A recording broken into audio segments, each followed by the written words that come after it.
আমি আজকে বলবো মা বোনেরা বেশি পথভ্রষ্ট হয়ে গেছে, তাদের পর্দা নাই। কথা বলেন না কেন? তারা পর্দা করে চলাফেরা করে না। ইসলাম বলেছে মোটা কাপড় পরতে, তারা মোটা কাপড়ও পরে না। ইসলামের বিধান হলো স্বামীর হুকুম মেনে চলো। ম্যাক্সিমাম নারী তার স্বামীর কথাও শুনে না, আছে না নাই? বন্ধুরে আমার, কারণ হলো আজকে আমি মা বোনদেরকে নিয়ে একটু আলোচনা করব। মাঝে মাঝে আমার রাসূলের কন্যা ফাতেমা জাহরা রাদিয়াল্লাহু তাআলা আনহার জীবনী থেকে एग्जांपल দেব। আমার দিকে তাকান বন্ধুরে আমার, মা বোনেরা স্বামীর কথাও মানে না, বন্ধু পর্দা করেও চলে না। মোটা কাপড় পরার কথা ইসলামের বিধান, সে মোটা কাপড়ও পরে না, পাতলা কাপড় পরে তারা তাদের অঙ্গটা দেখিয়ে রাখে। ঠিক কিনা বলা?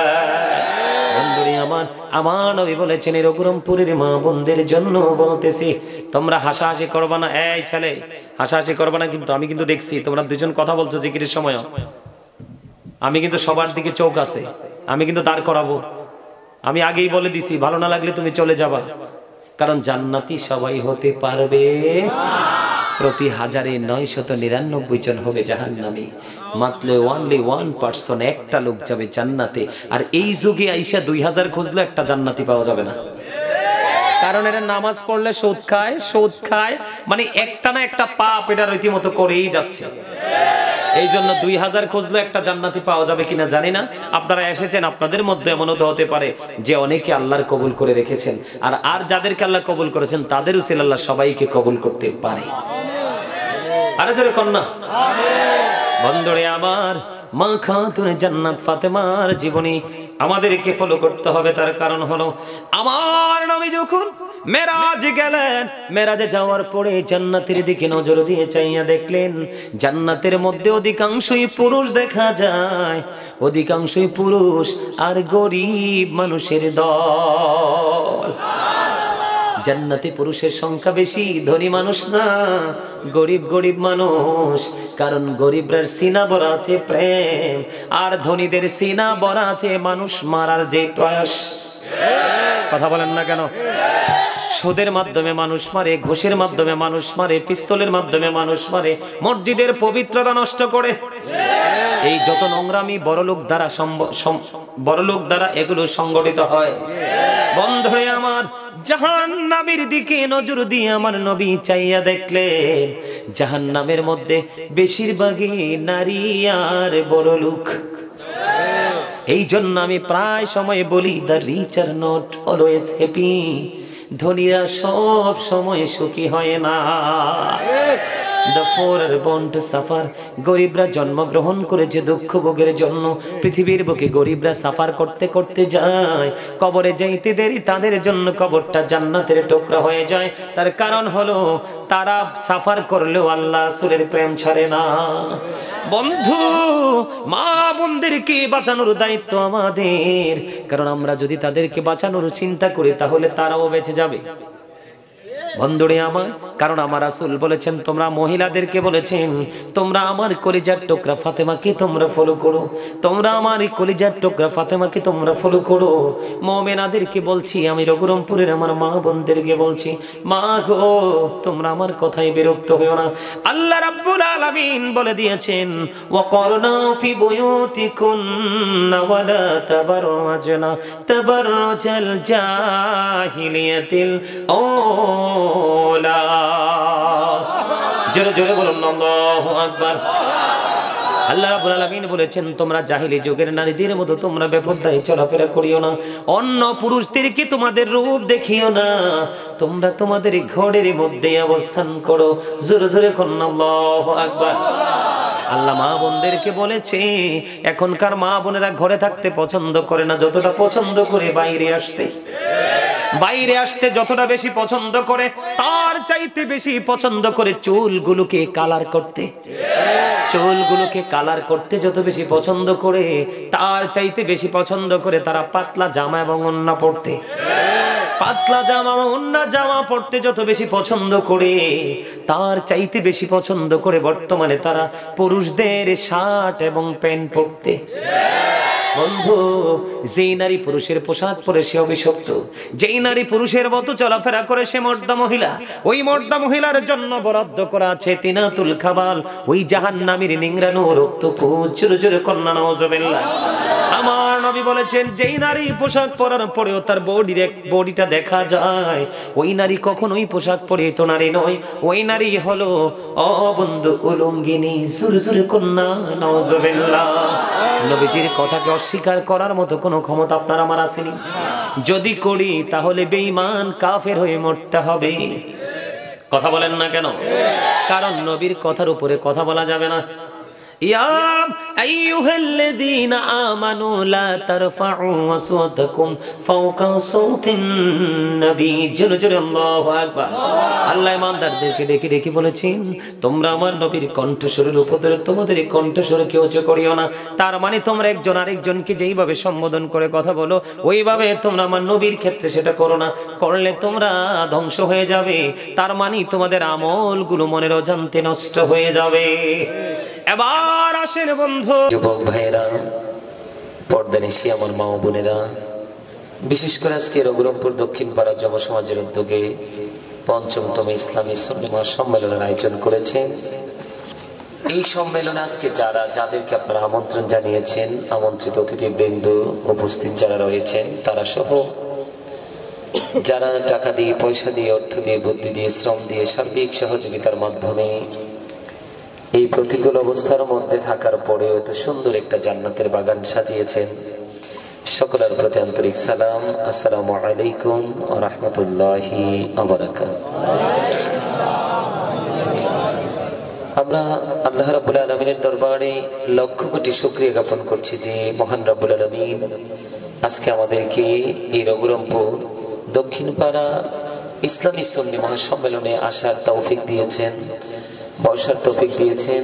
আল্লাহর হাবিবের শানে কয়েক মর্তবা দরুদ ও সালাম, আল্লাহর জিকির করার তৌফিক আল্লাহ আমাদেরকে দিয়েছেন। সে শুকরিয়া তান সকলে একবার পড়ুন আলহামদুলিল্লাহ, আরো জোরে পড়ুন আলহামদুলিল্লাহ।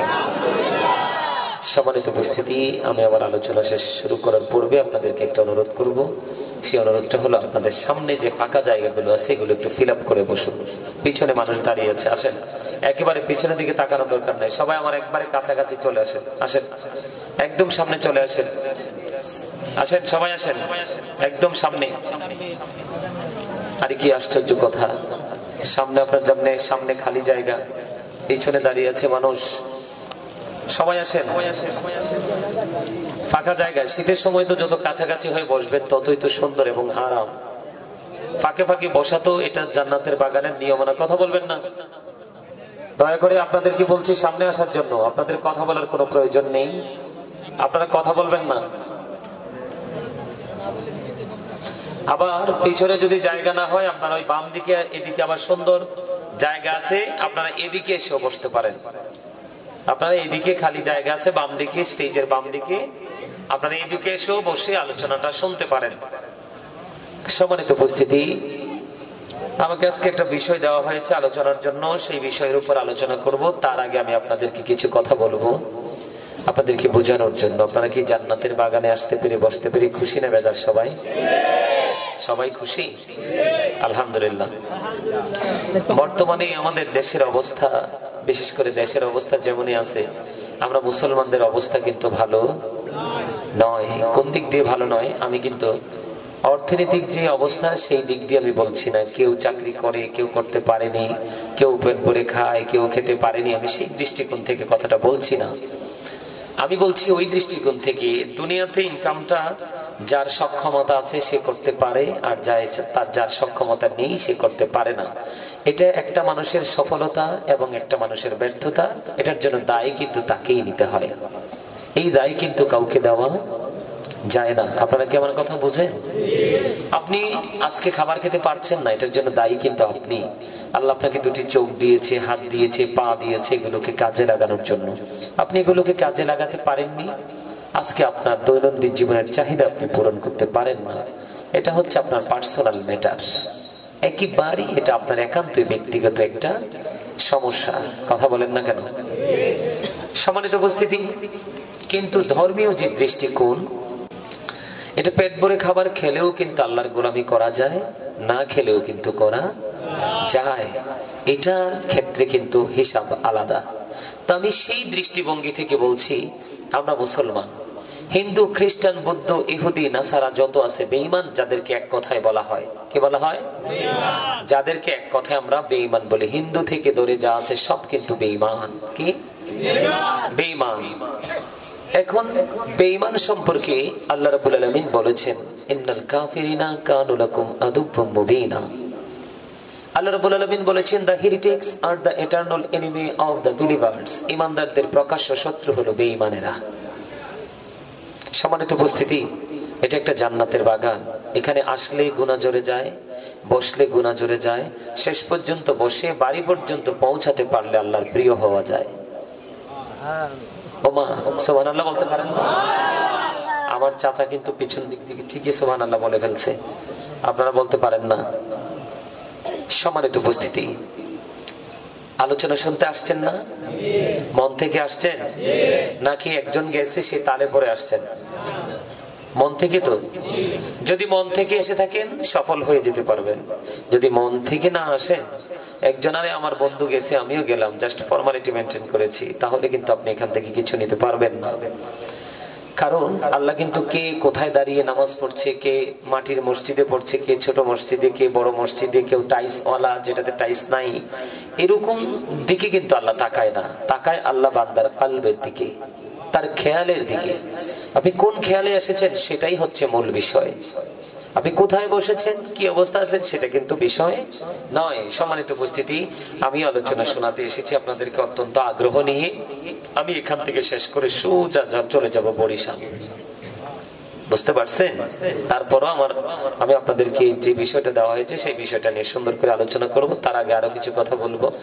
এর মধ্যে প্রথম কথা হলো, স্টপ ইউর মাউথ এভরিবডি। আপনাদের সকল আর জবানকে বন্ধ রাখতে হবে।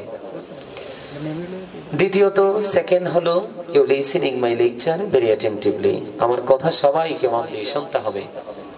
তৃতীয়ত হলো, এতক্ষণ দেখছেন না অনেকেই ছিল, এখন কিন্তু অনেকে নেই।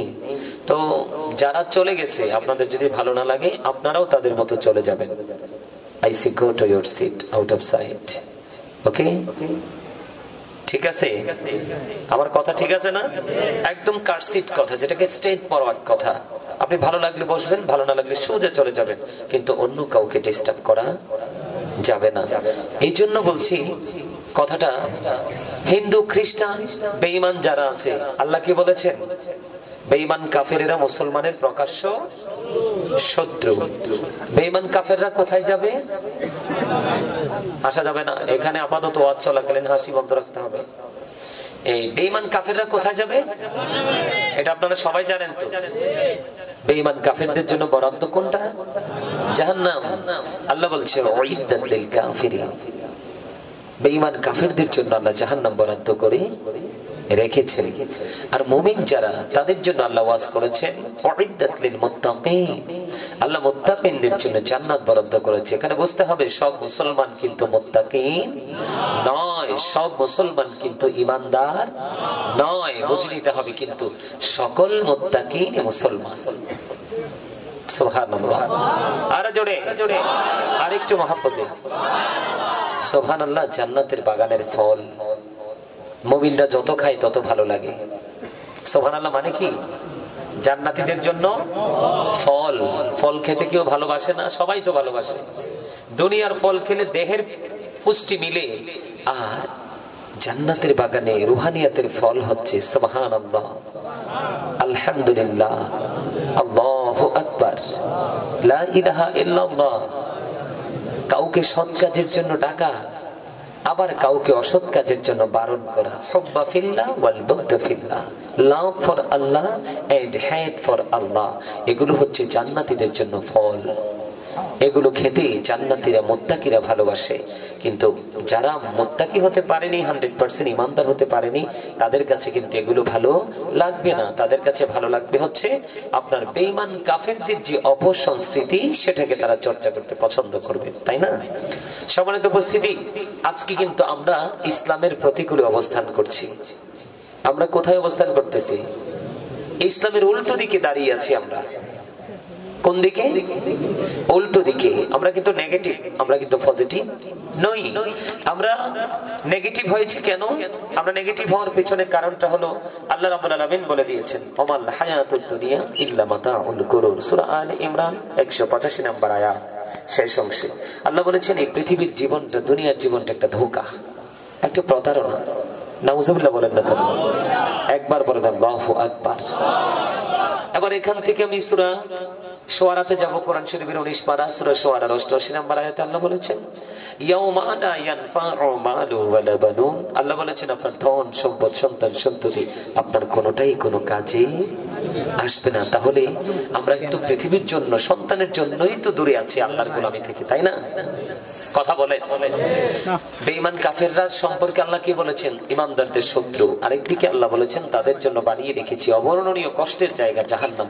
তারপরেও তারা যখন তাদের ধর্মীয় কাজগুলো করে, দেখবেন অত্যন্ত নিষ্ঠার সাথে করে। তাদের পুজো, আমি আমাদের দেশে আছি, দেশের ম্যাক্সিমামই হিন্দু, অন্য ধর্মের লোক কিন্তু খুবই কম, বৌদ্ধ আছে কিছু, কিন্তু ম্যাক্সিমামে আমাদের দেশে বিভিন্ন মহল্লায় দেখা যায় হিন্দু, বিভিন্ন জেলায় দেখা যায় হিন্দু। হিন্দুরা যখন পুজো করে, দেখবেন তাদের ঘরে কিন্তু কেউ থাকে না। তাদের রীতি অনুযায়ী কিন্তু তাদের বাচ্চা কাচ্চা, নারী পুরুষ সবাই কিন্তু মাঠে নেমে আসে, কিন্তু অথচ তাদের এই ধর্মটা একেবারে ধোঁকা।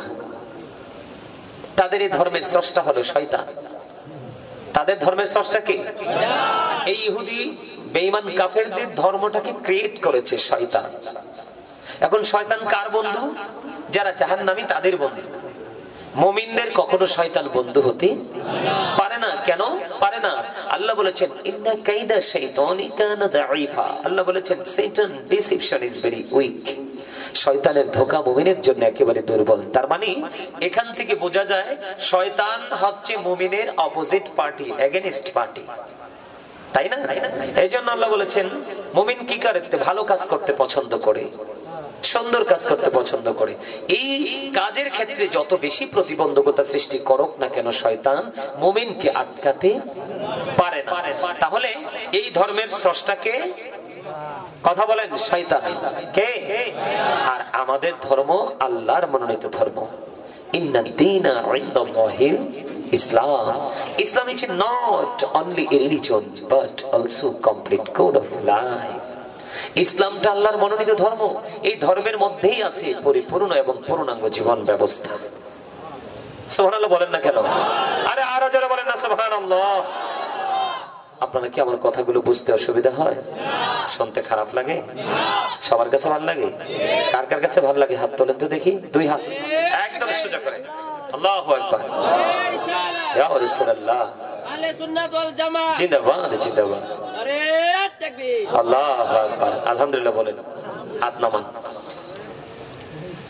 সম্মানিত উপস্থিতি, এই তুমি আসছো এত হাসাহাসি কেন? আসছো জায়গা খুঁজে বসে যাবা।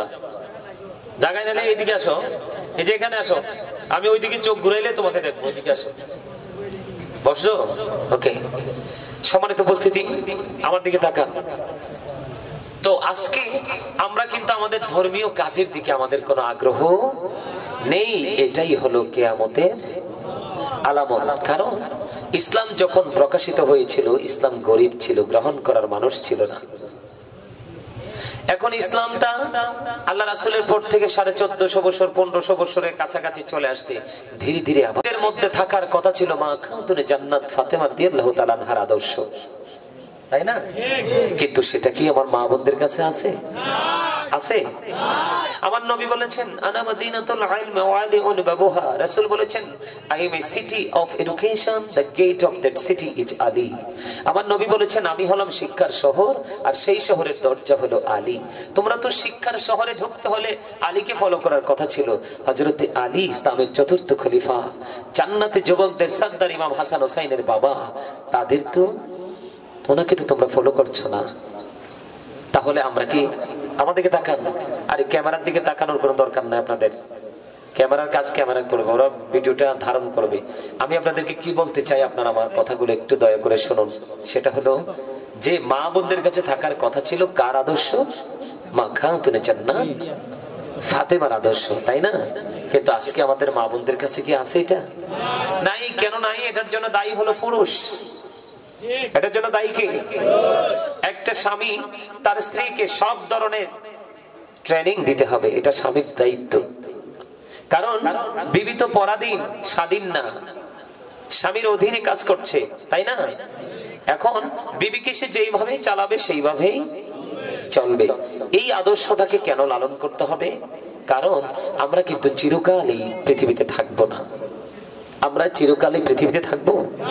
আমরা চিরকালই পৃথিবীতে থাকবো না। আমার দিকে তাকান, থাকবো থাকবো? অল মেন উইল ডাই, সকল মানুষ কি মরতে হবে। কুল্লু নাফসিন যায়িকাতুল মউত, এটা আল্লাহ বলেছেন, মিনহা খালাকনাকুম ওয়া ফিহা নুঈদুকুম ওয়া মিনহা নুখরিজুকুম তারাতান উখরা। অস্বীকার করার কোনো সুযোগ। যখন তোমার কেউ ছিল না তখন ছিলাম আমি, এখন তোমার সব হয়েছে, পর হয়েছি আমি। যখন তোমার কেউ রবে না রব শুধু আমি, আমার কাছে আসতে হবে মনে রেখো তুমি। তোরা চাসনি কিছু, তোরা চাসনি কিছু কারো কাছে খোদার মদদ ছাড়া, অন্যের ওপর ভরসা ছেড়ে নিজের পায়ে দাঁড়া। আপনি কি অন্যের সাহায্যে হাঁটতে পছন্দ করেন না নিজের সাহায্যে? একদম দারুণ উত্তর দিয়েছেন। আপনি নিজের সাহায্যে হাঁটতে পছন্দ করেন। এক আমলের ক্ষেত্রে আপনি নিজে আমল করে যেতে পছন্দ করেন না, আপনি চলে যাওয়ার পর আরেকজন আপনার জন্য হাদিয়া পাঠাবে, সেটার উপর ডিপেন্ড করবেন কোনটা? নিজে। আরে বাবারে চাচা একটু সামনে এসে বসেন, আমার চাচা অনেকে একটি আসেন আসেন আলহামদুলিল্লাহ বলে। আমি কি বুঝাইতে চেয়েছি আপনাদেরকে? আপনি আমি যাওয়ার আগে আপনার আমার বাজারটা আপনি আমাকেই করতে হবে। আপনার আপনাদেরই বর্তমান প্রজন্মের যুবক, তাদের অন্তর হিংসা, নোংরামি, আত্মগরিমায় ভরা। কথা বুঝেন নাই আমার? আর মুরব্বীদের অন্তর খুঁজলে দেখা যায় আল্লাহ রাসূলের প্রেম ভালোবাসায় ভরা। কারণ তাদের বাবা মা যদিও মূর্খ ছিল, তাদেরকে কিন্তু সেই ট্রেনিংটা দিয়েছে। নবীজির অপোজিটে যাওয়ার কোনো সুযোগ নেই। কিন্তু এখনকার পিতামাতা তো উদাসীন। কিন্তু মা বাবাকে মনে রাখতে হবে, we should Obi our parents. আমাদের প্রত্যেকের উচিত আমাদের পিতামাতাকে মান্য করা। আর পিতামাতার উচিত every parents should take care their children very carefully. প্রত্যেকটা পিতামাতার উচিত তাদের সন্তানের দায়িত্ব যত্ন সহকারে পালন করে। কেন করা? আমি সেই জায়গায় আসছি একটু পরে। আমার কথায় বিরক্ত হন? কার কার কাছে ভালো লাগে? সবার কাছে? মাশাআল্লাহ মাশাআল্লাহ, হাত নামা, হাত উঠাইতে হবে না। সম্মানিত উপস্থিতি, কেন বলছি আমি কথাটা? নারী বলেন, পুরুষ বলেন, যুবক বলেন, যুবতী বলেন, সবাইকে কিন্তু পৃথিবী ছেড়ে একদিন চলে নিথর দেহ কিন্তু পড়ে থাকবে। রুহু কোথায় গেছে, সেই গন্তব্য কোথায়, এটা কিন্তু আপন স্বজন কেউই জানবে না। সেই দিন আমাদের জীবনে যে কোনো মুহূর্তে আসতে পারে। সেই দিনটা আসার আগেই কিন্তু আমাদেরকে কি করতে হবে? প্রস্তুতি। সম্মানিত উপস্থিতি, আবারও বলছি, হাত জোর করে বলছি, পায়ে ধরে বলছি, আমি কিন্তু আপনাদের কাছে চাইলেও কালকে আসতে পারবো না। আজকে এসেছি, আমি অনেক বেশি কথা বলতে চাই আপনাদের সামনে। আপনারা আমার কথাগুলো একটু মন দিয়ে শুনবেন। আল্লাহ কবুল করে নিক। সকলে বলুন আমিন। আরো জোরে বলুন আমিন।